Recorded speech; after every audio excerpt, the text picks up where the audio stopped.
Bienvenue sur La Voix du CDO, le podcast dédié à tous les leaders et dirigeants de la transformation digitale. PDG, DG, CDO, DSI, CMO, etc.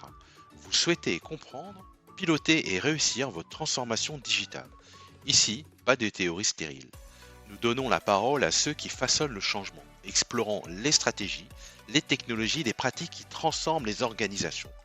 Nous parlons de l'IA, la blockchain, la cybersécurité, la data, les digital workplace, autant d'innovations au service du progrès, de l'accélération du business et de la satisfaction de vos clients.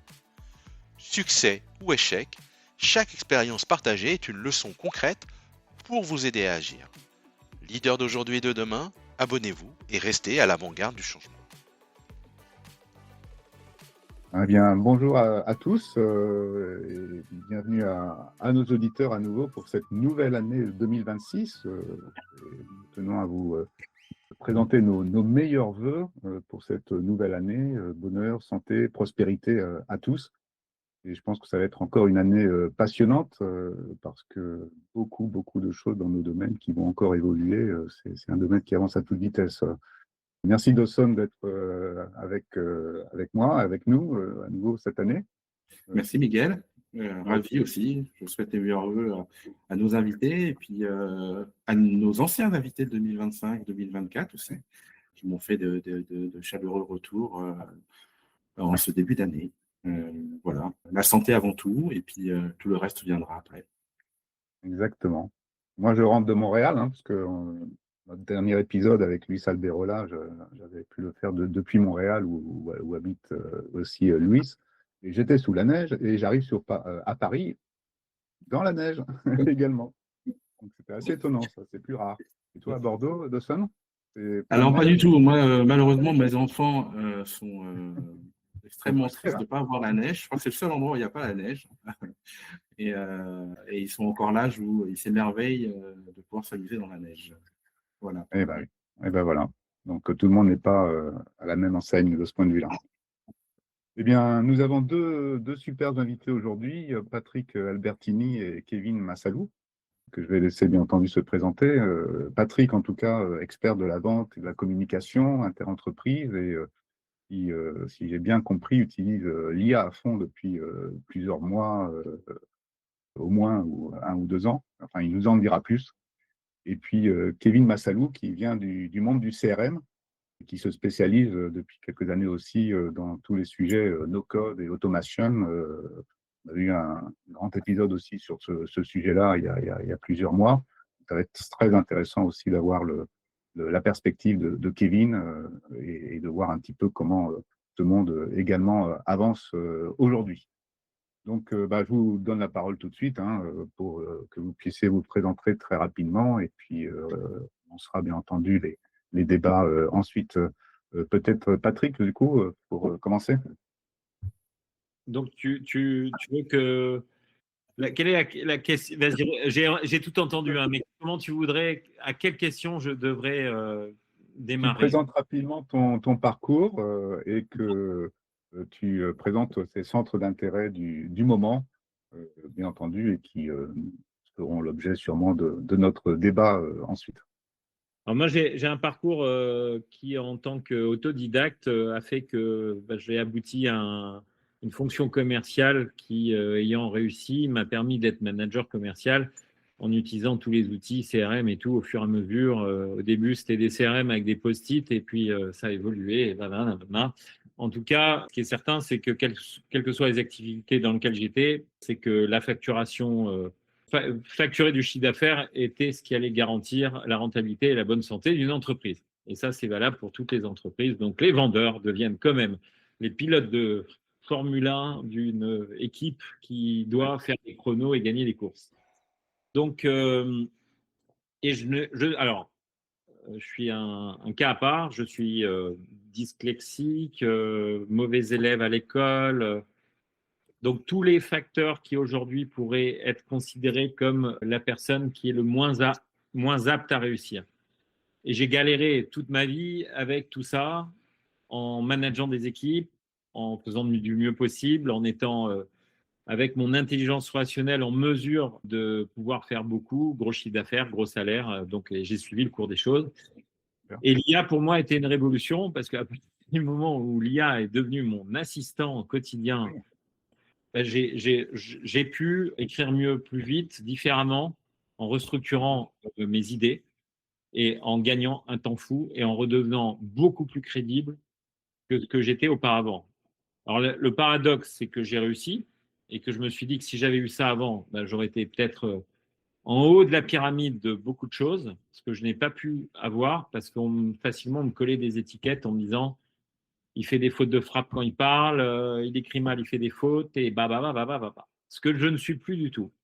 Et l'IA donc a révolutionné pour moi en tant que senior les choses, parce que c'est un outil fantastique et je ne le prends que comme un outil et non rien. C'est pas autre chose qu'un outil. C'est un assistant. Je peux aujourd'hui avoir 10 personnes autour de moi que je vais payer en tant que dirigeant d'entreprise et je vais devoir avoir une masse salariale que je vais payer tous les mois avec toutes les contraintes que ça peut avoir. Et je peux avoir 3 assistants IA avec des prompts et des automatisations qui vont faire le travail de 10 personnes. Alors, c'est ce que je dis. Beaucoup pourraient me dire, tu vois, tu supprimes des emplois. Mais non, je ne serais pas capable d'avoir toute cette valeur ajoutée. Et je n'aurais pas été chef d'entreprise à avoir 10 personnes que j'allais embaucher avec tous mes boulets que j'avais avec moi avant. Et l'IA me permet d'aller 10 fois plus vite surtout. Donc, lié à ça, j'ai passé un master en IA l'année dernière. Ouais. Donc, j'ai créé des automatisations pour m'amuser sur un U10, Make, j'en ai fait plein. Donc, j'ai su parler d'automatisation au sein des entreprises, sur des CRM, les API, etc. Mais je ne me vois pas le faire tous les jours parce que ça voudrait dire que je suis développeur no-code et que c'est passionnant, mais ce n'est pas ça qui va me nourrir.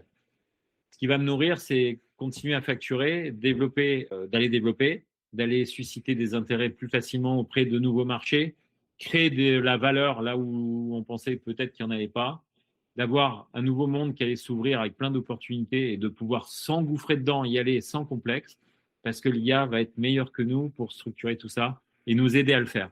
Voilà, je t'ai tout dit. Eh ben, plein de sujets sur lesquels on va pouvoir rebondir et qui sont en plus dans le champ, j'imagine, de Kevin également. Donc, Kevin, je te laisse également te présenter rapidement. Oui, merci Miguel, bonjour à tous. Et effectivement, il y aura pas mal d'échos, je pense, dans rapport à ce que vient de dire Patrick, parce qu'il y a je pense aujourd'hui, nos métiers doivent bien se compléter. Moi, je suis issu d'une formation très classique au départ en économie, puis en marketing, d'un point de vue très traditionnel. Et j'ai cherché en entreprise à poursuivre finalement cette formation en ayant une acquisition de compétences plus techniques, parce que j'avais quelque chose de très théorique, un peu le marketing qu'on appelle aujourd'hui presque à l'ancienne, alors qu'il n'est pas si vieux que ça et toujours d'actualité dans certains concepts. Et un peu par hasard, je me suis retrouvé à avoir un premier emploi de chef de projet dans une agence CRM. Et donc, je me suis retrouvé un petit peu au milieu d'interlocuteurs très différents. À l'époque, c'était des métiers assez nouveaux. On parlait de chargés de base de données, de statisticiens, de développeurs, mais vraiment qui écrivent du code tout seul, en tout cas à l'époque. Des clients, évidemment, donc il y a un volet commercial. Donc, il a fallu apprendre un petit peu le phrasé de tout le monde, adapter son discours. Puis, en tant que chef de projet, l'objectif, c'est de faire gagner du temps à tout le monde, in fine, d'avoir des solutions, qu'elles soient budgétaires, temporelles, et puis techniques. Et en fait, cette découverte un peu technique des différents métiers du web, même si c'était très centré sur du CRM, ça a été un peu la petite flamme qui s'est créée et qui continue de m'animer aujourd'hui. Le fil conducteur de ma carrière, c'est que je cherche toujours dans mes expériences, que ce soit au sein d'une entreprise dans laquelle je suis ou dans une nouvelle, avoir à la fois évidemment un volet d'expertise dans lequel je vais pouvoir apporter à l'entreprise, ce qui est un peu ce que tout le monde cherche, enfin toute entreprise cherche, mais j'accorde aussi beaucoup d'importance à ce que l'entreprise va pouvoir m'apporter, soit via de la formation, soit via la liberté qu'elle va me laisser pour m'auto-former. Et donc, à mesure de ma progression dans mon parcours pro, j'ai découvert d'autres métiers avec les compétences qui vont avec. Donc, il y a eu, après le CRM, l'acquisition payante, l'acquisition plus organique via le SEO. Il y a eu le e-commerce et tout le travail de conversion, d'expérience client, de merchandising. Tout ça sur des secteurs d'activité très différents, du service, du produit, du PAP, de l'application. Et aujourd'hui, j'ai un nouveau gros pan de compétences que je développe, c'est ce que Patrick évoquait aussi, c'est la partie IA et surtout automation via des outils no-code. Et donc, tous les métiers, les compétences que j'ai acquis avant, je continue de les exploiter aujourd'hui parce que je travaille dans une petite entreprise, donc ça me permet de faire un petit peu tout ça. Et j'ai toujours à la fois le besoin pour l'entreprise et puis la confiance de pouvoir me former sur des nouvelles choses, seul, grâce à l'IA ou via des organismes de formation. Et donc, en fait, je vois mon parcours comme la poursuite de l'apprentissage que j'ai eu à l'université, en école. Euh, ça fait, ça fait pas loin de 15 ans que je travaille et je continue de me dire que je suis en apprentissage. Et voilà, aujourd'hui, c'est marrant parce que c'est très contradictoire. Moi, j'avais très hâte de finir mes études. Oui. J'étais un élève besogneux mais moyen. J'ai toujours dû beaucoup travailler pour être à peu près dans la norme. Et j'avais hâte d'être autonome, avec un salaire, mener ma vie. Et finalement, aujourd'hui, ce qui m'anime professionnellement, c'est de continuer à apprendre. Et je prends plaisir à avoir des formations, à avoir le genre d'échange qu'on a ce soir. Donc, c'est voilà, un peu ça le fil rouge de mon début de carrière. Et on pourra revenir après sur tout ce qui fait écho à ce que Patrick a évoqué. Mais effectivement, moi, j'utilise l'IA comme un outil, oui, je le vois presque plus que comme ça. C'est presque une relation de confiance, dans le sens où, malgré le ton très policé des IA, elle peut remettre en question des, des solutions qu'on peut évoquer. Elle va faire grandir la réflexion. Moi, en interne, dans mon entreprise, je n'ai pas de personne qui va venir challenger mes idées. Donc, je suis un petit peu tout seul. Je n'ai pas forcément toutes les solutions. Je ne connais pas tous les outils. C'est des sujets un peu nouveaux. Ça va très, très vite. Il y a des problématiques aujourd'hui qui seront peut-être résolues de manière très simple dans 2 mois. Et l'IA me permet de découvrir des solutions, de challenger la réflexion, de l'élargir aussi. Et puis après, le no-code me permet de mettre ça en place avec des automations. In fine, aujourd'hui, mon but, c'est de lever toutes les contraintes un peu techniques, les opérations chronophages du quotidien de toutes les personnes qui travaillent avec nous, que ce soit nos partenaires, les salariés en interne. Voilà, je considère qu'il y a tellement de choses chronophages qu'on doit pouvoir libérer du temps. C'est des tâches sur lesquelles on ne prend pas de plaisir, on n'apprend pas grand-chose, on n'évolue pas, ça ne nous donne pas forcément envie de nous lever le matin. Et donc, en fait, aujourd'hui, moi, j'ai un rôle de facilitateur pour les différentes équipes. Donc, ça m'impose, comme dans mon premier job, de comprendre les contraintes d'un financier, d'un comptable, d'un photographe euh, et, d'apporter les solutions les plus adaptées. C'est passionnant, hein. Ça montre bien enfin, toute l'évolution actuelle en fait, de l'informatique, entre guillemets, enfin, ou du digital dans le monde de l'entreprise, et à quel point l'arrivée de l'IA en particulier, en plus, a complètement transformé les choses, parce que je pense qu'effectivement, on n'a plus besoin pratiquement d'être informaticien, entre guillemets, ou codeur pour générer de la valeur. Bien entendu, il y a différentes strates, hein, mais votre expérience là tend à montrer, bien entendu, que vous pouvez énormément faire de choses directement, remplacer tout un ensemble de personnes, de métiers avec des automatisations, ou au contraire apporter encore plus de valeur à ces métiers. Et c'est ça que on va pouvoir découvrir avec vos retours d'expérience. Donc, Patrick, quelles sont les meilleures expériences que tu as pu, peut-être autour de ces remplacements, entre guillemets, de 10 personnes ou 10 fonctions que tu as pu mettre en place ces derniers mois? Quelle est, et cette rapidité que tu étais en train de décrire, qu'est-ce que tu retires comme expérience la plus intéressante? En vrai, j'en ai plein, mais je peux en illustrer une qui m'amuse beaucoup, qui est un peu provocatrice, parce que j'ai 60 ans, je suis obsolète sur le marché de l'emploi, malgré tout ce que je pense, moi, d'être, mais ça suffit pas. Donc, je me trouve face à des DRH qui me disent que je suis obsolète. Je rêve d'être embauché par un dirigeant qui va me dire, je crois tu es un senior qui va pouvoir encore m'accompagner longtemps et transmettre beaucoup ton dynamisme et tes capacités à évoluer dans un monde nouveau, alors qu'il croit que je suis dans un monde fini déjà. Ouais. Et donc, qu'est-ce que j'ai fait? J'ai créé un algorithme sur l'IA qui m'a permis, un DRH expert dans le recrutement. Donc, je D'accord. lui ai dit une annonce de profil comme le mien, cherche directeur commercial pour manager un développement d'entreprise, piloter un développement d'entreprise avec toutes les fonctions. Et je me suis, donc face à ça, j'ai transféré mon CV réel et j'ai transféré le même CV en ayant enlevé un peu d'expérience. Sur Mhm. aucun des deux, il y avait l'âge, il y avait les mêmes photos, même, et j'ai envoyé. Et donc l'expert, mon expert est là pour donner un feedback précis de pourquoi il retient ou pas le candidat. Et donc il y en a un, c'était Patrick a toute l'expertise et l'expérience pour pouvoir piloter une équipe commerciale. Cependant, nous doutons de sa capacité à pouvoir utiliser l'intelligence artificielle. Et pourquoi? Et, et l'autre, c'était parce que je suis trop vieux. Parce qu'il a détecté que par rapport à C'est bien mes années, ça. Voilà, donc c'était bien à cause de ça. D'accord. Le biais était les directement algorithmes dans l'algo. actuels utilisés fait qu'automatiquement, je ne passe pas les filtres. Et dans l'autre, où j'avais enlevé de l'expérience, où j'avais master en IA, et comme l'autre, hein, les deux, hein, c'est même pas, c'est l'âge qui bloque. Là, c'était Patrick a toutes les capacités et les ressources pour pouvoir, nous vous le recommandons fortement.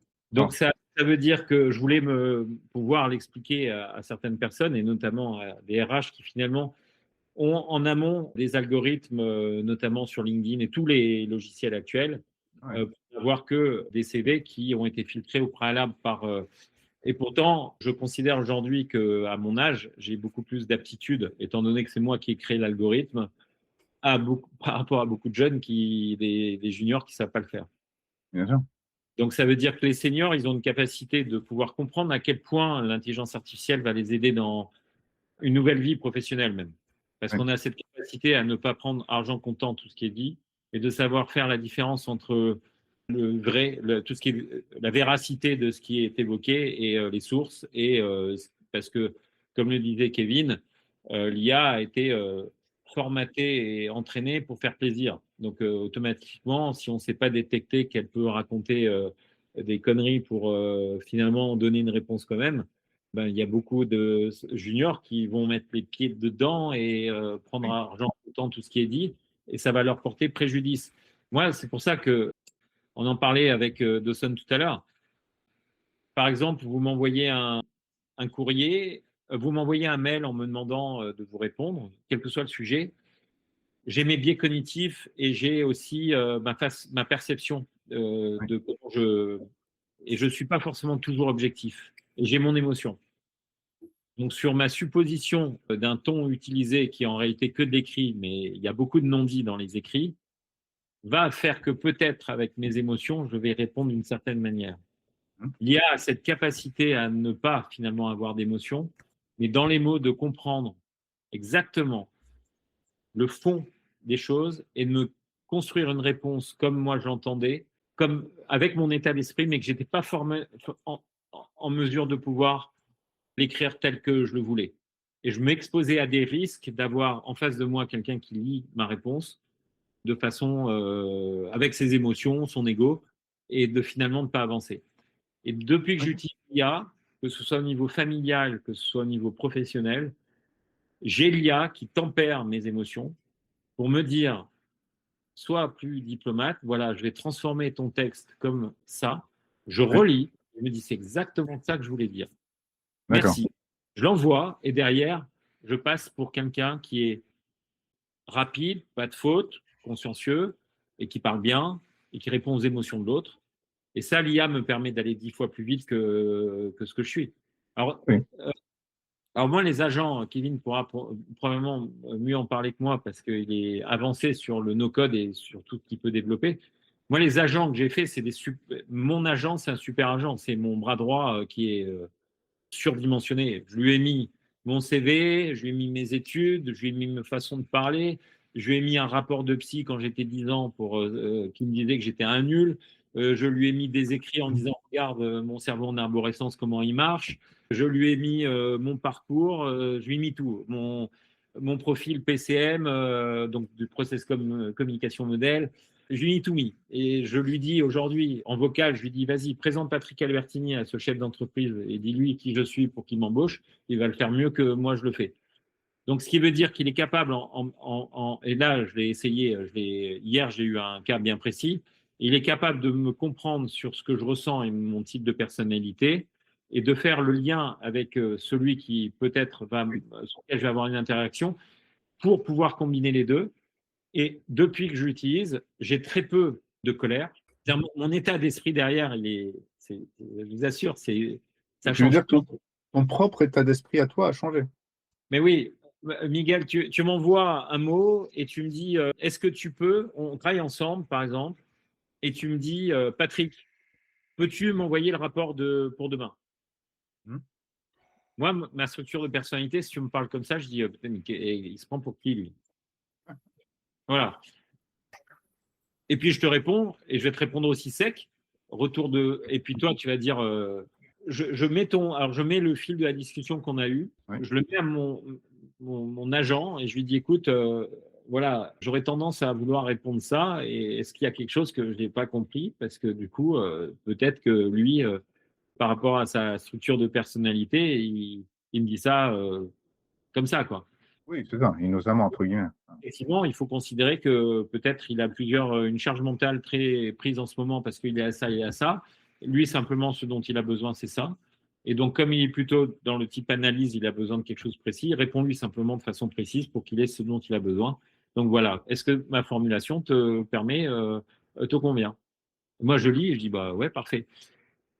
La conséquence à ça, il y en a beaucoup qui se diraient, mais putain, Patrick, réfléchis par toi-même avec ton petit cerveau, va dans tes zones intellectuelles pour aller travailler ton cerveau. J'ai pas le temps. Moi, je vais me poser beaucoup plus de questions parce que je suis un émotif, affectif, que j'ai besoin de créer ce lien et ce contact où on parle ensemble et que peut-être mon biais par rapport à ma façon de faire les choses va être totalement biaisé et plutôt partir dans une émotion où ma réponse va t'agresser. Et donc, ce qui veut dire que là, l'IA, qu'est-ce qu'elle fait? Elle me fait une réponse qui me convient, j'envoie, toi tu dis merci, et puis je me dis, ouais, mais finalement c'est cool. C'est ça. Et derrière, tout le reste de ma journée, elle se passe bien en réalité. Oui, oui, donc ça t'a vraiment aidé, humainement parlant. Je passe à autre chose. Je n'ai pas un truc qui tourne en moi. Donc, derrière, je suis plus efficace, je suis plus disponible pour les autres. J'ai ma dose de dopamine et puis c'est parfait, j'avance. Voilà des exemples. Et j'en ai des tonnes et des tonnes et des tonnes. Ah, super intéressant. Ouais. Ça résonne, je me permets d'intervenir, ça résonne sur le fait que on a le sentiment que l'IA, finalement, pour beaucoup d'auteurs, va réduire une capacité intellectuelle, une capacité de raisonnement. Et en fait, on est dans cette phase-là plutôt inverse, on est en train d'apprendre la communication. Parce qu'elle a effectivement cette possibilité d'être totalement objectif.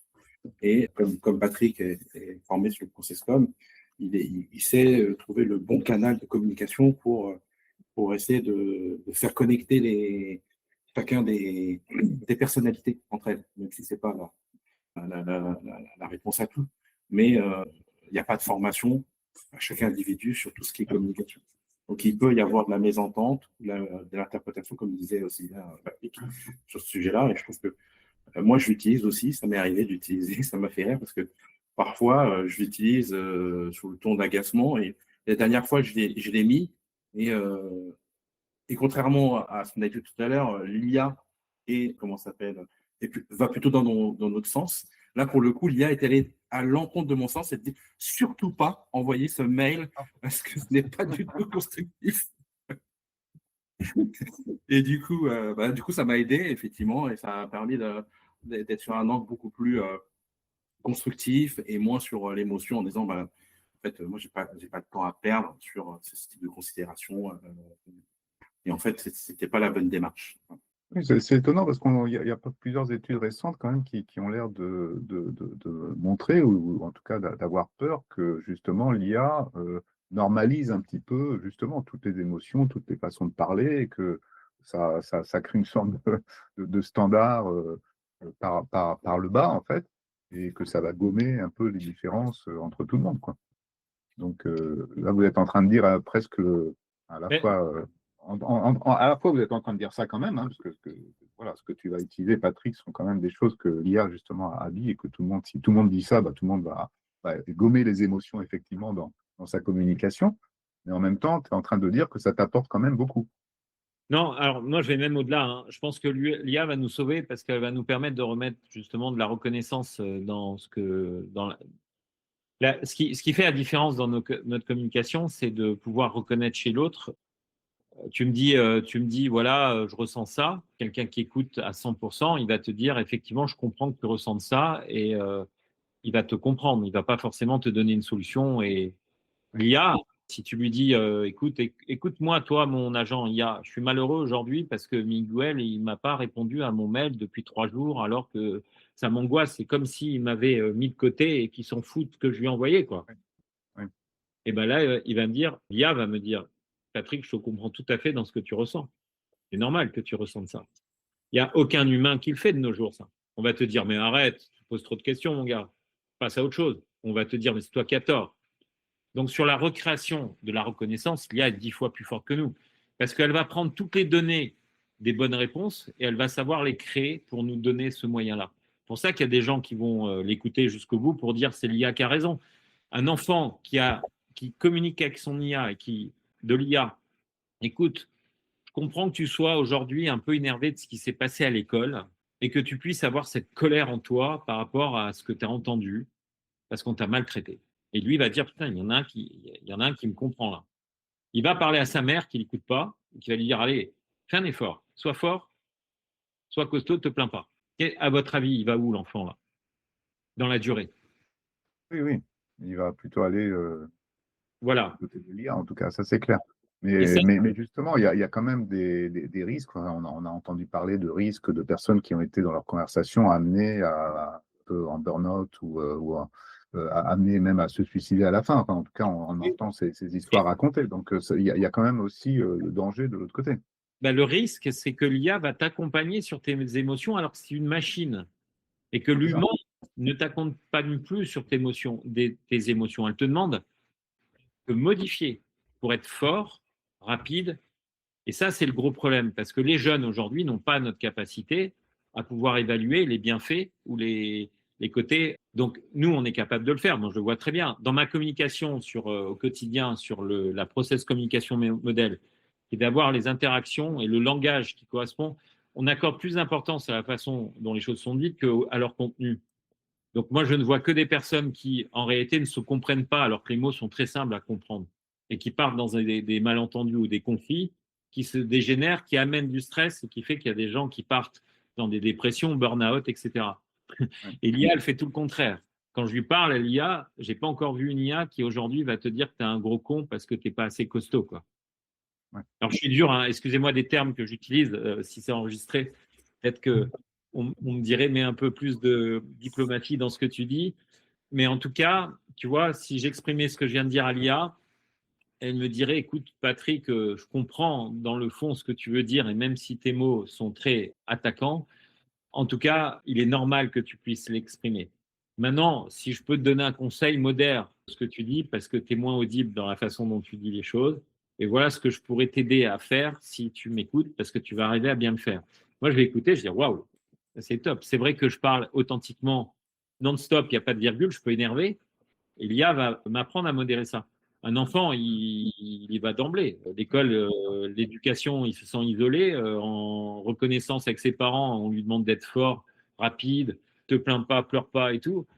L'IA, non, elle te demande pas ça. Donc pour moi, c'est ce qui peut-être va rééquilibrer ce côté humain et qui peut-être, si les gens se posent les bonnes questions, vont dire, faudrait peut-être que j'apprenne à comprendre les émotions des autres et les reconnaître. Voilà.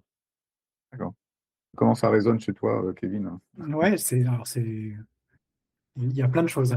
C'est vachement intéressant et stimulant. Je suis assez d'accord avec tout ce que dit Patrick, alors que c'est pas des réflexions que j'avais menées jusqu'à présent. Donc c'est sympa d'avoir cet échange. Je suis assez d'accord sur tout ce qu'il a dit depuis le début. Je pense pas que, pour revenir dessus, que l'IA tendent à nous rendre tous plus feignants ou passifs parce que le simple fait de l'utilisation de l'IA signifie qu'on a besoin de faire quelque chose. Donc on reste quand même dans un comportement où on cherche une solution ou une réponse. Après, la question de la qualité de la réponse et de ce qu'on en fait, c'est un autre sujet. Je ne suis pas sûr que nos discours deviennent notre manière de parler, nos écrits tendent à tous être standardisés ou normalisés. En tout cas, pas davantage qu'aujourd'hui. Aujourd'hui, dans le contexte professionnel, les échanges, ils sont très standardisés. On s'autorise à peine des emojis. C'est un peu des petites folies, mais on finit tous par un « bonne journée cordialement, Kevin ». Et on l'écrit de manière machinale. Ça ne sera pas lu par la personne. Et je pense que si on oublie de l'écrire, la personne en face devrait a priori pas s'en offusquer.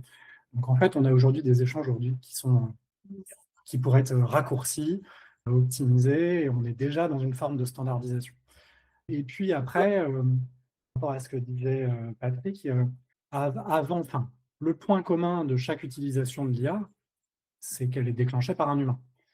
Et finalement, c'est le point de départ, c'est notre culture, notre éducation, comment on s'approprie. Patrick parlait beaucoup d'émotions, mais ça peut être des relations, n'importe quel sujet. Et il n'y a rien de nouveau à en parler avec une personne physique ou avec l'IA. Après, la question, je pense que c'est plus, est-ce qu'on se contente de la réponse de l'IA? Je pense qu'aujourd'hui, il doit y avoir une majorité des requêtes sur des questions qui sont peut-être pas très pertinentes, mais en tout cas dans un échange qui se limite à une question et une réponse. Ouais. Ce qui d'ailleurs fait un peu grincer des dents des boîtes comme OpenAI, parce que on surcharge des serveurs, ça leur coûte un fric fou, ils sont incapables d'avoir un pricing là-dessus et de rentabiliser ce genre de requêtes. Mais il y a toutes les autres requêtes qui sont plutôt du type de l'échange, c'est-à-dire qu'on a une question et une réponse, et ensuite on ne va pas forcément s'en contenter, on va creuser, on va challenger, on va, dans ce que disait Patrick, l'agent, il a été alimenté d'informations à travers le temps, que ce soit sur des outils qu'on utilise, la structure de la boîte, une taille d'entreprise, des clients à risque, compliqués, etc. Et en fait, dans la réponse qui va être apportée, il va toujours maintenant, c'est assez... j'ai l'impression qu'on le voit maintenant systématiquement, l'IA finit toujours par une question quasiment aujourd'hui. Alors qu'avant, on avait une réponse assez fermée, on avait la réponse à notre question. Aujourd'hui, on a la réponse, et puis il repose une question du type je peux te reformuler cette réponse de façon plus courte, je peux changer le ton, je peux te proposer un JSON optimisé pour que tu puisses intégrer ce flux dans ton outil d'automation qui connaît déjà parfaitement par ailleurs. Je peux mettre à jour ces outils, etc. Ça pourrait s'intégrer parfaitement dans ce qu'on a fait la dernière fois. Et donc, on dit oui, on creuse, on challenge. Et je pense que c'est là qu'il y a une vraie valeur ajoutée. Ce n'est pas sur poser des questions qu'on poserait de la même façon à un moteur de recherche. Je pense que là, il n'y a pas vraiment de valeur ajoutée. On utilise l'IA peut-être par facilité, on n'a plus qu'une seule interface. Mais c'est pour ça que tout à l'heure, je disais que l'IA est pour moi plus qu'un outil, parce qu'il y a cette relation dans le temps, cet apprentissage permanent, tous les échanges sont stockés et on ne repart pas de zéro. On consolide des choses. Si on a déjà eu des craintes par le passé, elles peuvent revenir. Si on est très sensible sur des problématiques de RSE, de solutions, de coûts, de liberté contractuelle, etc., il va le savoir, il va le prendre en compte. Et donc là, on est vachement plus loin qu'un outil type moteur de recherche, où on a une réponse qui est, Bien sûr, hein. qui est plus fermée. Donc voilà, il y a plein de choses qui... Oui, c'est vrai que tu as raison, hein, Kevin, le fait que ça ouvre des perspectives et des réflexions auxquelles, finalement, sur le moment, si on a une démarche purement question-réponse, en fait, on voit que l'IA nous propose d'autres ouvertures, parfois d'autres sujets auxquels on n'a probablement pas pensé, et ça nous pousse à finalement aller creuser les sujets, à dire, tiens, ça c'est une bonne idée, tiens, je n'avais pas pensé à cet axe-là. Et c'est vrai qu'ils ont réussi à pousser cette démarche-là qui va au-delà, effectivement, du côté statique d'un moteur de recherche. C'est vrai que sur cette partie-là, je te rejoins, c'est plus que simplement un moteur de réponse. dans cette démarche-là. Après, moi, la question qui me vient là par rapport à ce qu'on échange sur l'IA et l'intégration, c'est qu'aujourd'hui, en termes d'intégration de l'IA dans les entreprises, si chacun a sa propre IA adaptée à ses propres sujets, selon vous, comment on va manager ça en fait? C'est un sujet de… Là, les entreprises, je vois, il y a beaucoup d'effets d'annonce en disant, bon, on n'a pas encore quantifié la valeur ajoutée de l'IA dans l'entreprise, quels sont les usages, comment on le pilote, comment on a ces fonctions maintenant de directeur de l'IA dans les entreprises. Est-ce qu'il existe, à votre connaissance, des outils qui permettent de piloter chacun des services? Et la question que je me pose souvent, c'est est-ce que l'IA qui est générée au travail est l'IA de la personne qui travaille dans l'entreprise? Et là, quelle est la limite entre ces deux sujets? Peut-être Patrick, oui, ou Kevin, vas-y. Pardon, ouais. Je pense qu'il y a peut-être autant de réponses qu'il y a de cas de figure, d'entreprise, de structure, de métier, etc. Mais il y a j'imagine, des grosses entreprises, je dis j'imagine parce que je travaille dans une petite entreprise. Les grosses entreprises ont souvent un écosystème maîtrisé, un peu fermé pour les salariés. Donc, on va concevoir une solution un peu maison qu'on va mettre à disposition de tous les salariés pour avoir à la fois un aspect sécurité, uniforme. Ça permet d'avoir des formations qui sont les mêmes pour tous. Et à l'inverse, ce qu'on découvre aujourd'hui, avant, à mon avis, qui est un peu plus de concentration du marché, mais c'est qu'on a des spécialisations des domaines pour chaque IA. Et donc, moi, ce que j'apprécie, c'est de pouvoir utiliser justement des IA différentes en fonction du sujet. Je pense, à mon avis, historiquement, par réflexe, on a tous été en premier lieu sur ChatGPT. Parce que ça a été la solution de marché, gratuite, la première grand public. Mais on voit que des non-initiés, de plus en plus, nous disent je commence à utiliser Claude, je commence à utiliser Nano Banana parce que je génère plutôt des médias, des images, des vidéos. Et moi, je trouve ça chouette qu'on comprenne qu'il n'y a pas une IA qui a la réponse. C'est des modèles qui sont différents. On va certainement aller vers une concentration et il y en a qui vont disparaître. Mais aujourd'hui, le fait est, c'est qu'il y a des IA qui sont bonnes sur des sujets et d'autres pas. Et je trouve ça bien de ne pas en imposer une dans le cadre pro, parce qu'on a des métiers très différents. Moi, je travaille avec des personnes qui sont plutôt des créateurs. Donc, on ne va pas utiliser les IA de la même façon. Un chat GPT est très mauvais sur la génération de médias, très limité aussi. Dans le business model, il faut rapidement passer sur des plans payants. Donc, je pense que ce que je dis ne sera pas vrai très vite. Mais en tout cas, le fait est, c'est qu'aujourd'hui, la pluralité des solutions fait la richesse de ce qu'on peut se permettre. Patrick, toi? Je suis d'accord avec Kevin. J'utilise plusieurs IA qui sont complémentaires. On ne peut pas aujourd'hui tenter simplement en pensant que GPT… et chacun a ses particularités. Alors, je ne sais pas si j'ai raison. Moi, je le fais par rapport à mes expériences. Mais tu utilises quoi, par exemple? Moi, comme IA, j'utilise beaucoup… je vais Perplexity, j'utilise. Lovable, alors qui n'est pas une IA, mais qui permet d'aller très vite sur tout ce qu'on veut. Donc, ça te crée, mais c'est impressionnant ce que ça fait. Oui, tout à fait. Moi, un business model Lovable. Et GPT, c'est j'ai plein d'agents. Donc, ça veut dire que chaque agent a sa fonction. Ouais. Donc, par exemple, quand je vais voir un client, je crée un agent sur lequel je mets toutes les données que j'ai trouvées sur Internet, son site Internet. Il n'y a rien de confidentiel que je mets, mais qui me permet, moi, par rapport à ce que je sais faire dans les prompts, me mettre une stratégie commerciale en place en un quart d'heure. Il me faudrait pour le faire 3-4 jours. Donc, ça augmente ma rentabilité parce que ça me permet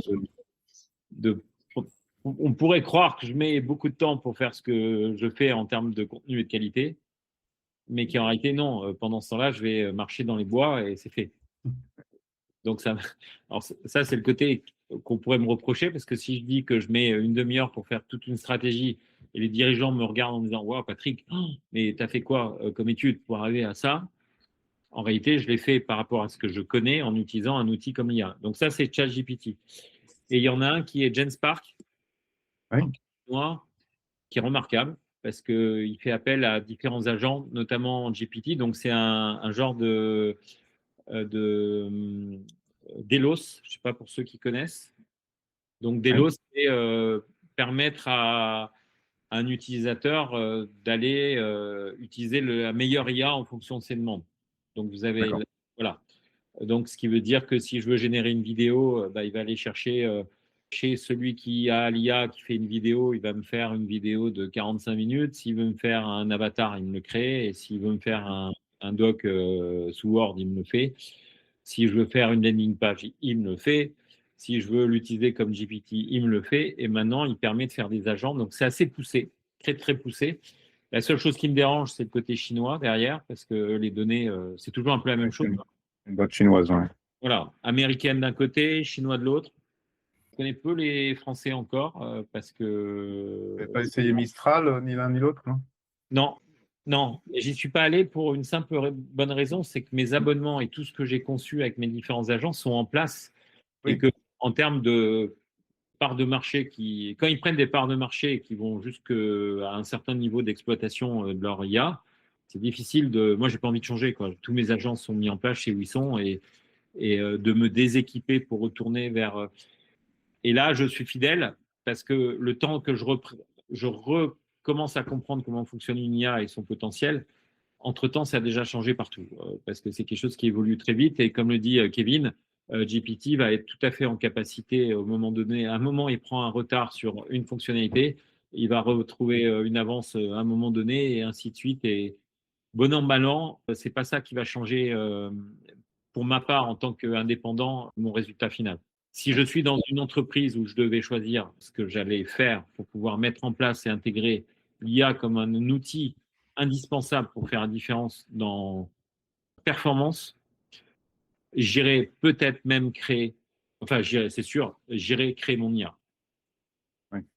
J'irai pas passer par, j'irai utiliser des IA pour me constituer ma propre IA chez moi, sur mes serveurs, et je la ferai évoluer avec des personnes habilitées à faire évoluer mon IA. Ce que font déjà des grosses entreprises qui sont bien structurées, parce qu'ils n'ont pas besoin de passer par l'extérieur. Il y a des données, il y a des choses spécifiques dédiées à des métiers, et ça devient comme un CRM. Quelque part, je mets en place avec du développement tout ce qui va correspondre à mon métier, mon activité, mes ressources internes, le côté état d'esprit de l'entreprise, etc., etc. Voilà. Oui. Alors, ce qui n'est pas sans poser quand même des problèmes, parce qu'il y a la fameuse débat entre buy and build actuellement, qui est justement plutôt de revenir quand même sur le buy, parce qu'il y a une telle évolution à telle vitesse et un problème de maintenabilité en fait des applications qu'on construit que c'est pas forcément. Enfin, il faut beaucoup de moyens en fait pour bâtir quand même son IA en interne et arriver à la faire évoluer quand même. Donc la question se pose. Mais c'est intéressant, hein, c'est très intéressant comme réflexion. Et pardon.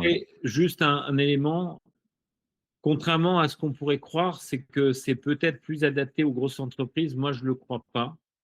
Il y a beaucoup de PME, PMI, petites entreprises qui auraient besoin de l'IA pour retrouver de la croissance et oui, bien sûr, du positif partout, parce que vous prenez je suis allé dans un magasin, je n'arrive pas à joindre le gars la dernière fois, et je lui dis qu'est-ce qui se passe? Il me dit je suis sur le terrain avec mes clients.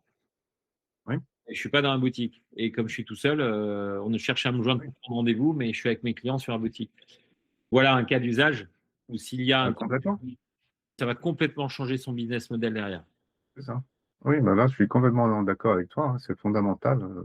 Il faudrait que, enfin, tout le monde devrait être formé actuellement ou se former à avoir ses agents ou à utiliser des agents sur étagère s'ils existent pour pouvoir les assister dans leur métier. Et les petites boîtes et les indépendants, petites boîtes, etc., en ont encore plus besoin que les grandes boîtes. Oui. Les grandes boîtes, parce que comme tu l'as dit, enfin, les deux, vous l'avez dit, ça accélère tellement la capacité de travail, d'avoir ses propres assistants, que ça devient extraordinaire.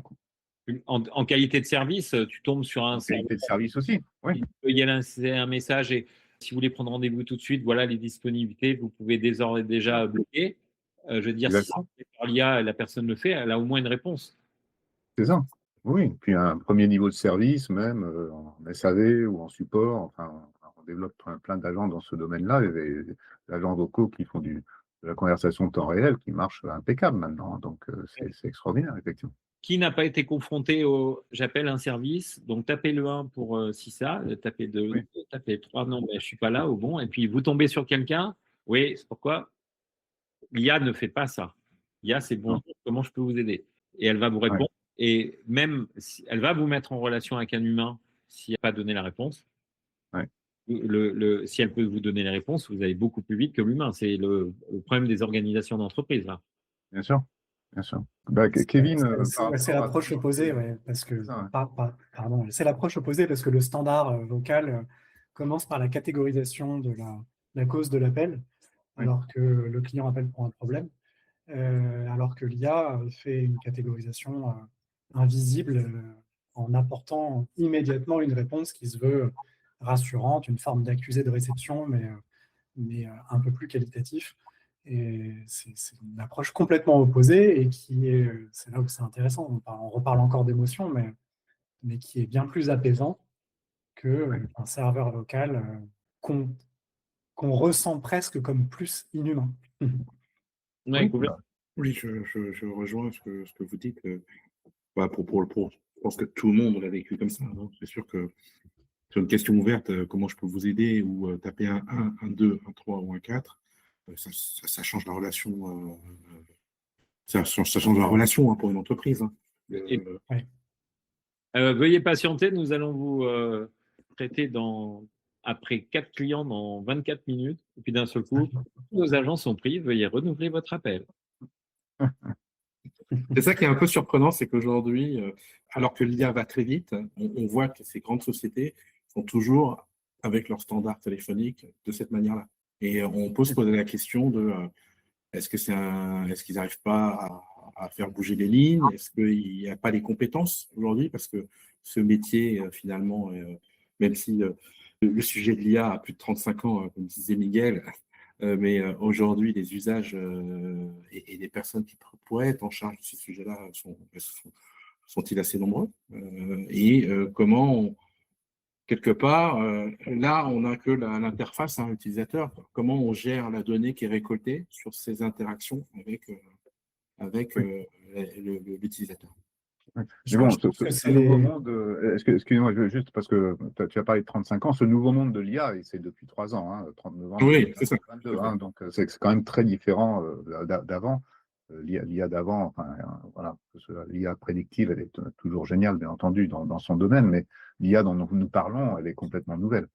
Donc il faut se l'accaparer, il faut l'adopter, et il faut baigner dedans, en fait. Si on ne se lance pas dedans, comme vous l'avez fait sûrement, comme moi je l'ai fait aussi, malgré mon passé, il a fallu aussi réapprendre. C'était génial ce que tu as dit, Kevin, sur l'apprentissage. On est en train d'apprendre. De toute façon, moi j'ai passé 35 ans de ma vie à apprendre en permanence, parce que les nouvelles technologies évoluent à telle vitesse. Et là, depuis 3 ans, c'est pareil. On apprend tous les jours.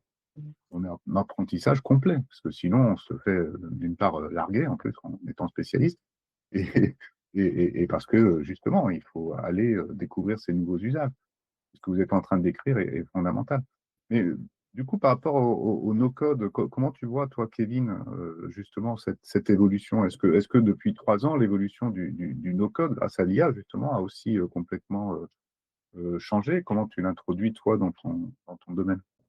Je pourrais répondre que partiellement à la question parce que j'ai un historique de 1 an et demi à peu près sur la partie no-code. Donc, j'ai encore peu d'historique pour évaluer l'évolution complète, mais moi, là où je trouve que ça se complète bien, c'est que l'IA, en tout cas dans mon usage, m'aide à structurer une pensée, m'aide à la challenger, m'apporte des débuts de solutions. L'automation me permet de rendre cette solution durable. L'IA, pour moi, c'est un échange. Et l'automation me permet d'avoir la solution qui est mise en place, qui tourne, et je passe à autre chose. C'est vraiment la partie j'ai l'idée, et ensuite j'ai l'outil pour le mettre en place, pour le concrétiser. Oui. Mais quand même, en 1 an et demi, j'ai vu déjà des choses assez impressionnantes sur des outils qui se renouvellent très vite, s'intègrent, se connectent de plus en plus facilement à d'autres services. Oui, On a parfois des entreprises qu'on pourrait estimer concurrentes et qui ont malgré tout des connecteurs natifs Oui. parce que voilà, ils comprennent les usages, l'importance. Et c'est de plus en plus facile de connecter des outils entre eux, là où il y a encore 2, 3, 5 ans, on était constamment obligé de passer par des développements d'applications custom, avec des requêtes API, à écrire du code, à le maintenir à jour, euh, à être garant des failles de sécurité. Aujourd'hui, les outils stockent les données pour nous. On n'est pas contraint d'être des pros de l'infra. Euh, les mises à jour de code d'API se font quasiment de façon indolore. Et en fait, on n'a même pas le temps d'envoyer des requêtes aux outils comme il y avait avant en disant ça serait bien de pouvoir développer cette fonctionnalité. Les fonctionnalités, elles tombent toutes les 2 semaines et ça va plus vite qu'on le pense. Et c'est même plutôt le cas inverse, c'est-à-dire qu'à la lecture des release notes, on découvre les fonctionnalités que les outils sortent et on a les cas d'usage qui se créent en y pensant. Ah bah ouais, c'est vachement bien, on pourrait faire ci, on pourrait faire ça, on teste, on trouve un cas d'usage, hop, on enlève une tâche chronophage. Et en fait, on a le fonctionnement inverse, je trouve. Auparavant, on avait un problème, on cherchait une solution. Et maintenant, on a plein de solutions et on se dit, c'est trop bien, il faut que je l'utilise, qu'est-ce que je peux en faire? Et je trouve que c'est une réflexion voilà, qui est en train de changer depuis peu, ou en tout cas pour moi, parce que je m'y intéresse davantage ces derniers temps. Et puis voilà, plus globalement, je trouve que c'est un facilitateur dans tout, c'est-à-dire qu'il y a moins de crainte de se dire je ne sais pas faire, j'ai pas le niveau, ça va être trop complexe, ça va me prendre trop de temps. En fait, tout n'est qu'excitation. On n'imagine pas tous les cas d'usage possibles qu'on peut avoir avec ce genre d'outils. Et c'est pas que nous dans nos métiers. Je pense que avec un peu de pédagogie et de formation, on pourrait trouver des cas d'usage pour un boulanger, pour un agent immobilier, pour une agence d'intérim. C'est des gens pour qui c'est peut-être aujourd'hui des gros mots, parce que c'est un peu comme quand on évoquait Internet il y a 25 ans ou la big data il y a 10 ans. On a l'impression qu'il faut être spécialiste de ce genre de sujet pour en parler. Moi, je ne le suis pas du tout, pour être honnête. Je pense qu'il y a des centaines de milliers de gens qui pourraient mieux vous en parler que moi. Mais par contre, moi, je n'ai pas peur d'y aller, quoi. Je me dis qu'au contraire, j'aimerais être une sorte d'ayatollah du sujet, aller voir mes petits commerçants en bas de chez moi, leur dire quelles sont vos tâches chronophages du quotidien, qui ne sont pas d'ailleurs votre cœur de métier. Je peux les solutionner pour vous. Ça prendra 3 heures, 4 heures, une journée, et puis ça va changer toutes vos journées. Et en fait, je pense que n'importe qui pourrait avoir un quotidien changé grâce à tous ces outils-là. Patrick. Ah ouais. On sait ce qu'il reste à faire. Hein. Patrick, on sait ce qu'il reste à faire. Patrick qui est expert dans la communication, la vente. dans ce sujet-là. Je sais que tu es un peu le couteau suisse de la communication et des émotions. Senior. Sur les no-code, alors, ce que je pense, c'est ça? Non, mais sur ce qu'a dit Kevin, sur le fait qu'effectivement, toutes les entreprises, on pourrait toutes les accompagner sur des tâches qui ne créent pas de valeur, avec aujourd'hui des outils no-code ou même l'IA ou Lovable ou autres, pour leur faire, comme tu disais tout à l'heure, leur faire changer de modèle économique. Moi, ça résonne avec une conversation qu'on avait eue, la chance qu'on avait eue d'avoir eu Eric Monailly, je ne sais pas si tu te souviens, Miguel, sur le Citizen Developer, comment on intègre ces nouveaux usages et qu'on sort du modèle empirique du management agile sur 15 jours. Aujourd'hui, c'est des choses. Une fonctionnalité, un besoin peut être produit en une demi-journée, en 2 heures, alors qu'avant, il fallait faire des réunions, des points d'avancée avec les développeurs, et pour faire un livrable 15 jours après, une semaine après.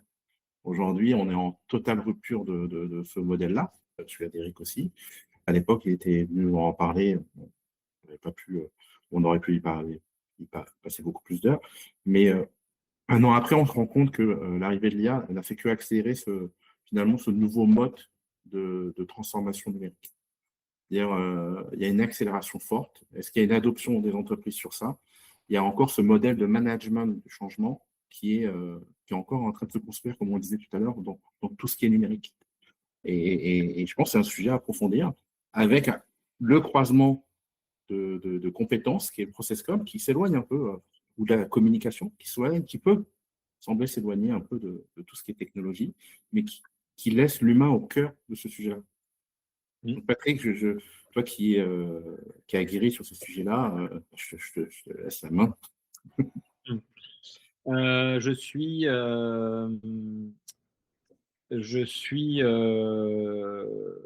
moi, enfin, qu'est-ce que je peux dire? Moi, je vois que le premier frein dans les catégories d'entreprises avec lesquelles je travaille, qui ne sont pas des grosses majors, mais plutôt des PME, où il y a vraiment du direct entre le dirigeant d'entreprise et ses salariés, ses équipes. Ce qui va faire la différence de la qualité d'une entreprise par rapport à une autre, c'est par exemple, les salariés qui vont arriver le matin en étant heureux d'arriver dans leur boulot, et quand on leur pose la question pour savoir si leur avenir, ils ont envie de changer pour trouver mieux, ils vont dire non, moi je veux rien au monde changer, je veux rester dans l'entreprise dans laquelle je veux aller. Donc ça, c'est que l'humain qui le permet. Et puis, donc j'en vois très peu. Et je vois plutôt des salariés qui sont soumis et qui subissent leur quotidien avec des managers qui ne savent pas forcément les valoriser dans leur métier. Et quand je décortique avec mon chronomètre le temps qu'ils passent à faire certaines choses très chronophages, ils ne prennent pas du bonheur à le faire tous les jours. Et pourtant, c'est ce qu'on leur demande, et on leur met de la pression sur ces activités. Et donc, ça ne les rend pas heureux. Donc, quelle est la valeur ajoutée? Et je m'inclus dedans, parce que quand on me demande de faire un boulot que finalement je fais par simplement avoir une compensation financière sur mon temps de travail, et que je n'y vois pas le sens et que je ne suis pas heureux dans ce que je fais, il est automatique qu'au bout d'un moment, je pense à autre chose et que je ne sois pas productif. Et les dirigeants d'entreprise qui sont tous surpris de voir un salarié, vous avez tous vu ça, qui se lève à 17h pile, prendre son manteau sans dire au revoir et partir, c'est un signe. Il va dire je ne comprends pas, ils ne donnent pas de même pour rester dans l'entreprise. On voit que toute la journée, ils font des tableaux Excel, toute la journée, on leur demande des trucs qui ne sont pas passionnants, il n'y a pas de valeur. L'IA, elle a son rôle à jouer, parce que je pourrais demander à tout le monde, si je prends toute une entreprise et je leur parle, je dis j'ai envie de changer vos conditions de travail. J'ai envie de vous rendre heureux dans ce que vous voulez faire dans votre quotidien. Qu'est-ce que vous voulez faire? On va voir que tout le monde va vouloir avoir des relations à l'autre beaucoup plus intenses, plus naturelles, confiance qui se crée, avec des liens qui se créent entre les équipes. Je n'ai pas besoin dans ce cas-là de dépenser beaucoup d'argent dans du marketing pour faire de la pub sur mon entreprise. J'ai simplement besoin d'avoir des salariés qui, quand ils répondent au téléphone, on entend au téléphone qu'ils sont heureux dans leur métier, parce que ça fait beaucoup plus de pub que n'importe quelle autre pub. Mais ça, c'est en transformant l'organisation d'une entreprise. Donc, un chef d'entreprise qui a peur de ses salariés, qu'à un moment donné, ces salariés vont venir les voir pour leur dire, tu vois, ce que je fais, c'est bien, j'ai besoin de reconnaissance. Donc, il les cloisonne finalement dans une façon de fonctionner qui ne peut pas leur permettre de libérer leur potentiel, et qui fait qu'en sorte, alors je suis très rebelle dans ce que je dis, j'agite les consciences, mais qui permet de dire à leurs salariés, je suis content de ce que vous faites et je reconnais que tous les efforts que vous faites aujourd'hui contribuent à la réussite de l'entreprise. Ce n'est pas du salaire que je verse pour les motiver. C'est de la reconnaissance et de la compréhension de ce que mes équipes font. Et ça, l'IA, elle peut permettre de le faire, parce qu'elle va libérer tout le monde.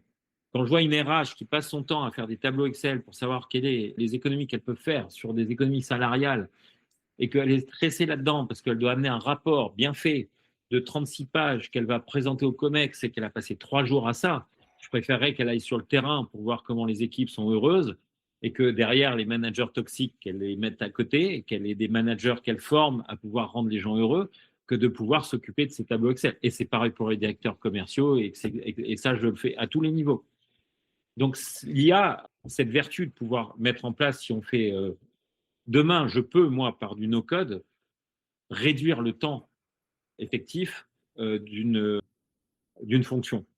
Donc, si je le fais plus vite et que je peux faire autre chose, notamment dans la relation client, je vais augmenter ma productivité, parce que je vais parler des clients de façon différente, parce que les gens vont avoir le temps d'écouter des clients, vont avoir le sourire pour les écouter aussi. Ça a beaucoup plus d'impact, même en interne. Si on considère que tous les clients, que je suis dans une relation interne, tout le monde est client en interne, mes collaborateurs sont des clients. Je dois comprendre quels sont leurs besoins, comment je vais les accompagner. Je ne suis pas obligé toujours de leur amener des solutions comme ça en disant qu'ils font mal et qu'ils doivent suivre ce que je fais parce que c'est moi le manager. Donc, c'est plutôt les valoriser dans une valeur ajoutée de leur métier qui va me permettre de voir qu'ils ont des potentiels. Les idées que peut avoir une équipe sont beaucoup plus importantes qu'un seul dirigeant d'entreprise. Si j'interroge tous mes salariés et que je les laisse parler et les écouter, je vais avoir beaucoup de moyens de développer mon entreprise et surtout de les amener à créer du potentiel. Et c'est de libérer du temps, donc l'IA le permet, pour leur permettre de faire d'autres choses que simplement d'être derrière un ordinateur. C'est tout simple pour moi. Et quand je chronomètre, je t'assure, Dawson, tu me poses la question au niveau commercial, j'ai mon chronomètre et je calcule entre le moment où un prospect, que ce soit au téléphone ou on serre la main à un prospect, le temps effectif qu'il faut mettre pour le traiter. Et là, j'additionne. Je fais un résumé. Comment je le fais, ce résumé? Mon résumé, j'écoute le client et j'ai la tête penchée en bas pour écrire ça, tout ce qu'il me dit. Et j'écoute la moitié parce que pendant que j'écris, je ne peux pas écouter et j'oublie la moitié des choses qu'il me dit pour revenir à mon bureau et lui faire une offre qui va être cohérente par rapport à ce qu'il m'a demandé. Là, c'est impossible, ça. Et j'arrive et mon offre, je mets combien de temps à la faire? Donc, il n'y a pas de. Je vous assure, hein, toi, tu dois connaître sur les CRM. Le mec, il va chercher sur le réseau un ancien devis qu'il a fait pour pouvoir prendre la trame qu'il va utiliser pour ce nouveau client. Et puis, il va devoir faire son calcul de prix, donc à peu près 72 heures pour faire une offre. Puis derrière, le temps qu'il va rappeler son client. Donc, le temps pour traiter un prospect, il est énorme. Si je réduis ça et que le temps, c'est de l'argent, parce que je vais avoir un commercial qui va passer plus de temps avec son client à l'écouter et le comprendre, ben, je vais augmenter ma productivité commerciale et surtout ma rentabilité. Bien sûr.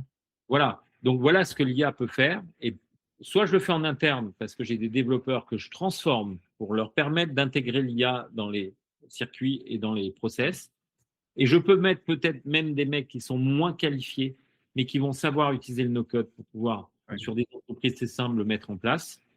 Ou soit j'ai des structures qui me permettent d'intégrer l'IA aussi dans différents métiers. Et je vais privilégier l'humain qui va être assisté par l'IA pour être plus performant. Voilà ma vision de l'entreprise de demain. Et c'est remettre l'humain au centre, plus que tout. Et l'IA est ce qui nous permet de remettre cet humain au centre. Voilà. C'est super, parce que justement, de la même façon tout à l'heure que sur les émotions, tu disais que l'IA aidait, tu es en train de dire que l'IA remet l'humain au centre. Oui, complètement. Vous rendez quelqu'un qui met 45 minutes et à la fin, je suis fatigué, je vais faire une pause. Et vous lui dites, t'es content? Ouais, de toute façon, j'ai pas le choix. Déjà, dans le non-verbal, vous entendez tout ce qu'il est en train de vous dire là. Oui, c'est ça. Réduisez ça d'un quart d'heure et il passe à autre chose. Et puis d'un seul coup, vous le mettez sur une autre relation où vous allez lui poser la question, toi, ton métier, tu es content? Non, je ne suis pas content. Pourquoi? Ça fait 10 ans que je fais ça et je voudrais passer à autre chose. Pourquoi tu ne fais pas? J'ai un certain âge, je ne vais pas aujourd'hui changer parce que ça prend des risques. Est-ce que je vais me faire embaucher? Il y a tout ça, il y a tout le contexte. Il rentre chez lui, il en parle à sa famille en disant, ça te plaît ça va mon chéri? Comme d'hab. T'es heureux? Non. Avec du stress. Peut-être un burn-out à un moment donné. Et là, on lui donne peut-être l'occasion de faire autre chose. Ce que tu fais aujourd'hui, c'est une machine qui va te le faire. Parce que toi, tu es une machine là, à faire. Finalement, je te paye à taper avec tes doigts sur un clavier. Et on lui redonne. Peut-être une machine que tu contrôles. Voilà, peut-être qu'il parle 2 langues, mais je ne le sais pas. Donc, je peux l'envoyer sur des métiers où il va pouvoir parler l'anglais à des personnes qui ont besoin de traduire. Il y a plein de choses à faire. Voilà. C'est pour ça que je suis très positif. Et il faut quand même que les chefs d'entreprise puissent aujourd'hui ranger leur ego pour considérer qu'on va dans une ère nouvelle, que la blockchain, elle est considérablement forte pour aussi modifier un certain nombre de paramètres dans lesquels on retrouve l'intelligence artificielle dedans, et que tous ceux qui ne vont pas y aller demain, c'est des entreprises qui vont descendre dans leur classement respectif et qui vont disparaître totalement. Parce que tous les jeunes qui arrivent aujourd'hui sont en capacité d'utiliser toute la technologie actuelle, blockchain, IA et tout le reste. Et ils vont y aller et sans complexe. Donc, ils sont capables de déstabiliser des entreprises assez grosses et de prendre. Et les entreprises ne comprennent pas ce qui leur arrive, les grosses. Hein. Putain, je perds des parts de marché, mon chiffre d'affaires il baisse. Les gens sont une entreprise qui va émerger où tout le monde est content, disruption et des gens dans l'entreprise, donc des salariés qui sont hyper satisfaits de ce qu'ils font parce qu'ils sont reconnus avec des outils qui vont très vite et ce sont des rois de la terre à ce moment-là. Et ils sont payés en conséquence. Voilà, je suis désolé d'envoyer du. Merci, ça fait du bien. On sent la passion, hein, l'énergie, la passion dans ces sujets-là. Voilà. Est-ce que Kevin, non, mais ça répond un petit peu à ta question initiale de Son il y a 10-15 minutes, de savoir, tu disais, j'ai l'impression qu'on utilise moins ces solutions dans les grosses entreprises. Et en fait, en synthèse, ce que dit Patrick, et je suis 100% d'accord avec lui, c'est que aujourd'hui, les gens qui l'utilisent sont surtout ceux qui vivent, qui évoluent dans des environnements très concurrentiels. Ils luttent pour leur survie, tant par rapport aux entreprises concurrentes que pour conserver leurs salariés, parce que c'est des ressources qui sont précieuses, rares. Donc l'IA, c'est une solution et le no-code pour aller plus vite, gagner des parts de marché, garder des contrats, faire prouver à leurs salariés que leur quotidien va s'améliorer à mesure que les outils s'améliorent également. Et en fait, c'est un cercle vertueux pour tout le monde. Et les grosses entreprises plus installées, qui utilisent peut-être moins ces solutions-là, elles sont peut-être sur des marchés pardon, je cherche mes mots, sans concurrents. Elles ont une marque historique. Et ben, peut-être qu'elles rateront ce virage-là, comme il y a des boîtes qui ont raté le virage d'Internet il y a 20 ans. Après, moi, le constat que je fais, c'est que pour avancer, puis peut-être clôturer sur ce sujet-là, moi, je le constate, c'est que dans certaines entreprises qui gèrent parfois des centaines de millions d'euros, sont sur des ventes complexes, pour rejoindre ce que dit Patrick, elles vont mettre énormément de temps à faire des chiffrages, des devis qu'aujourd'hui l'IA est capable de faire. Pour autant, ce que je constate, c'est que ces entreprises-là, on est confronté encore à cette résistance au changement. C'est-à-dire que même si on leur montre que ça peut changer leur fonctionnement, il y a un peu comme si le système résiste en disant « Oui, mais si on change ça, on change tout, on ne sait pas où on va. » Parce que ça ne va pas trop bousculer mes collaborateurs. Et comment moi je les accompagne? Parce que au final, je n'ai pas de collaborateurs, il faudrait que je les forme. Combien de temps ça met pour former? Moi, j'ai un résultat d'exploitation que je dois avoir à la fin de l'année. Comment je le gère? Quels sont les outils? Comment je le pilote? Et comment je change ça? J'ai 700 salariés. Il y en a qui sont à la prod, il y en a qui sont au contrôle de gestion. Comment j'intègre cette capacité à éditer un devis en 1 heure, alors qu'habituellement, j'y mets 1 semaine? Comment je gère, moi, mes managements? Comment je gère le tout? Et le constat que je fais, c'est qu'aujourd'hui, sur ces entreprises-là, de taille intermédiaire, une sorte de vide. Il n'y a pas de réponse aujourd'hui. Les ESN essaient de se former sur ces sujets-là, mais on est dans du coaching, en fait. Peut-être dans du coaching, du changement plus global que la technologie, en fait. Oui. Ils ont peut-être d'ailleurs été leaders de la conduite du changement à une époque. Et en fait, ces outils-là, de par leur conception, aujourd'hui, nous imposent d'être en changement permanent. Ce n'est pas un virage à prendre comme on a pris le virage d'Internet ou de d'autres outils ces dernières décennies. C'est une adaptabilité permanente, parce que ce n'est pas parce qu'on utilise un outil no-code que la partie est terminée. En fait, on va pouvoir faire de plus en plus de choses en no-code, l'outil va évoluer, d'autres vont venir s'y connecter. Et donc, le changement, c'est pas comme avant où on disait, voilà, on a mis en place la suite Google dans l'entreprise. Fin du projet. Tu veux dire que c'est que le début? Ouais, c'est qu'en fait, il faut accepter que c'est un changement vraiment permanent. On va résoudre des problèmes demain parce qu'on met en place des solutions, mais ces solutions vont évoluer, on va avoir des nouveaux besoins, et en fait, ça va être infini. Et là où avant, on avait des notions de projets dans des grosses boîtes, des ESN, on arrivait sur un projet défini, timé dans le temps. On dit voilà, migration d'outils, janvier, juin, adoption, formation, débugage. Et on faisait un projet de 12 mois. Aujourd'hui, ce n'est pas ça. on prend un virage mental pour se dire je suis prêt à utiliser de l'IA, du no-code, mais par contre, je me remets en question au quotidien, en fait. Parce que ce que j'ai fait, ça sera peut-être très optimisé aujourd'hui, mais peut-être que dans un mois, la façon dont j'ai conçu mon scénario sur Make, finalement, ça consomme trop d'opérations.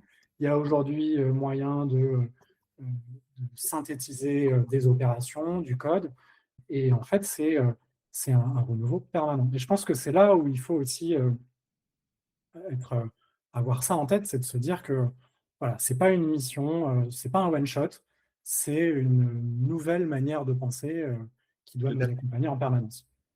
Et je trouve que ce que dit Kevin est tout à fait plus qu'intéressant parce que dans ce qu'il dit, c'est qu'il y a une évolution permanente de tous les outils IA. Mais au-delà de ça, c'est qu'il y a des applications qui n'étaient pas natives IA et qui intègrent maintenant l'IA avec des notions de services différents et qui, dans des plans professionnels, par exemple, peuvent notamment, sans forcément faire du no-code, intégrer. Alors, je prends par exemple le cas de Notion, qui évolue terriblement, Canva et tout ça, qui sont des outils Oui, qui, intégrer l'IA. voilà, individuellement, et qui peuvent carrément, dans une stratégie d'entreprise, avec des plans professionnels bien cadrés, permettre de, sans avoir codé, à répondre à une notion. Alors, si vous prenez Alan, qui est une licorne, travaille La sur boîte Notion sur de toute sa. mutuelle. Pardon? La mutuelle, la boîte. Donc, qui a démarré de rien, qui aujourd'hui est une entreprise qui, en termes d'humain et de fonctionnement, a une gouvernance qui est totalement libérée. Pour vous dire à quel point, par exemple, les salariés, c'est eux qui décident de prendre leurs vacances. C'est pas une RH qui valide. Hein. Ils deviennent tous responsables. Mais tout ça se fait par l'IA et se fait aussi par Notion, qui a été spécialement adapté à comment fonctionne Alan. Et ils ont un écosystème de fonctionnement fait avec Notion qui a l'IA derrière qui permet d'assister Alan dans sa communication, sa structuration dans leur quotidien. Alors, ils n'ont pas que ça, Et mais en ils ont. plus, oui, Voilà. je crois que c'est important aussi de dire qu'en plus de Notion, ils ont Dust, en fait, qui est la plateforme IA pour fabriquer tous les agents, en fait, tous les agents métiers, et qui a complètement transformé aussi leur façon de travailler. Donc, c'est super intéressant. On va devoir clôturer cette, cette superbe conversation, parce que le temps arrive à échéance. Dawson, je te laisse le mot de la fin. Oui, alors juste peut-être une petite dernière question et puis on terminera. Est-ce que vous avez un livre chacun à nous conseiller, à notre auditoire, simplement? En relation avec l'IA ou Peu pas? importe, c'est quelque chose qui vous a marqué. Voilà. Oui, moi j'en ai un. Alors, vas-y. Il est écrit, je le vends. Non, je plaisante. Je taquine. Non, vas-y, Kevin, je te laisse. Eh ben, moi, j'ai pas beaucoup de lecture à travers des livres sur les sujets qu'on a évoqués aujourd'hui. Donc, la lecture, ça reste le côté plus uniquement loisir. Oui, c'est très Et bien. je lis, ouais, ouais, et je lis pas beaucoup parce que j'ai deux jeunes enfants. Donc, j'apprends à ne plus lire. Mais en tout cas, le dernier que j'ai lu, je suis un passionné de musique, donc j'ai lu c'est un peu comme ce qu'on vient de faire là, c'est un recueil d'échanges entre un journaliste musical et un artiste, un musicien qui s'appelle Nick Cave, qui est un Australien qui fait du rock. C'est un recueil d'échanges qu'ils ont eu pendant la période du premier confinement, en visio, et ça a duré des mois et des mois, avec évidemment un rapport à l'actualité, à la façon dont le confinement a été vécu, nouvelle vie d'artiste, l'absence de tournée, la possibilité d'aller en studio pour créer. Donc voilà, ça permet d'oublier l'IA et le no-code et de voilà, penser à autre chose. Donc c'est un livre que je recommande évidemment. Génial. Patrick? Moi, je vous conseille de lire le livre Avoir le courage de ne pas être aimé. D'accord. Voilà. Qui paraît simple en soi, mais qui est une façon de penser qui nous permet d'aller dans un nouveau monde. Et qu'on n'a pas besoin de dépendre du regard de l'autre pour faire ce qu'on a envie de faire. Et que là, tout devient possible. Donc, ça veut dire qu'on fait un lien avec l'IA, parce que si j'ai envie d'aller d'un seul coup m'inventer un nouveau métier, un nouveau business et aller dans un nouveau monde, je peux y aller. Parce que j'ai pas besoin du regard des autres pour le faire. Je me satisfais de ce que je suis pour y aller et j'ai pas besoin de m'expliquer toutes les causes qui me donnent les excuses de pas y aller. C'est que je peux y aller. Et pour ça, j'ai besoin d'être libre et de pas dépendre des autres pour faire des choses. Et donc, ça veut dire que je peux dire merde, en gros, à tout le monde. Et je m'en fous parce que je suis ma ligne conductrice et c'est pas le regard des autres qui va m'influencer parce que dans ce cas-là, je n'avance pas. Et on fait un point avec l'IA, voilà. Merci Patrick. Merci. Libre, hein. Oui. Merci Patrick, merci Miguel de nous avoir partagé ce moment d'échange. Kevin, ravi de t'avoir rencontré, Kevin. Ouais, également Patrick, j'espère qu'on pourra poursuivre nos échanges ailleurs parce que c'était très riche, très intéressant et j'ai très envie d'en savoir plus sur ton quotidien. Moi aussi. Merci, merci à tous. Bonne soirée. Bonne soirée. Et voilà, c'est tout pour aujourd'hui sur la voie du CDO. J'espère que cet épisode vous a apporté des idées précieuses et a ouvert de nouvelles perspectives sur l'utilisation de l'intelligence artificielle dans votre stratégie digitale. Si vous avez aimé notre conversation et que vous souhaitez soutenir le podcast, n'oubliez pas de le noter avec 5 étoiles et de laisser un commentaire sur votre plateforme d'écoute préférée. Votre soutien nous aide à grandir et à partager nos idées avec une communauté de plus en plus large. N'hésitez pas non plus à partager cet épisode à vos proches et sur LinkedIn et à taguer la voix du CDO. Retrouvez-nous le mois prochain pour un nouvel épisode plein de surprises, d'innovations et des invités toujours plus inspirants. D'ici là, continuez à innover, à expérimenter et à diriger. C'était un plaisir de vous avoir accompagné aujourd'hui. À très vite sur la voie du CDO.